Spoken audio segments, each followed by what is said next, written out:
මේ ලෝකේ හැම මිනිස්සෙක්ම ඉන්නේ අපිට පුළුවන් වෙනකම් විතරයි. අපෙන් ප්‍රයෝජනයක් තියෙනකම් විතරයි. හැම කෙනෙක්ම අපි පාවිච්චි කරන්න පින්නතුනේ එයත් අංගේ වැඩ කරලා දෙනකම් විතරයි. වැඩ අරගෙන ඉවර වුණාම ආය අපෙන් වැඩක් නැති වුණාම ඒක දරුවෝ කියලා ભેදයක් නැහැ, ස්වාමියා කියලා ભેදයක් නැහැ. අපිට නැති වුණාම අපිට කවුරුවත් නැහැ. අපිට කොච්චර නැති වුණත් අපිට කොච්චර බැරි වුණත් අපි අමතක කරන්නේ නැත්තේ කවුද? අම්මයි තාත්තයි.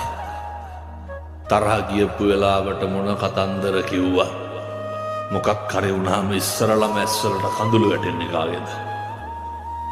අම්මගේ තාත්තගේ.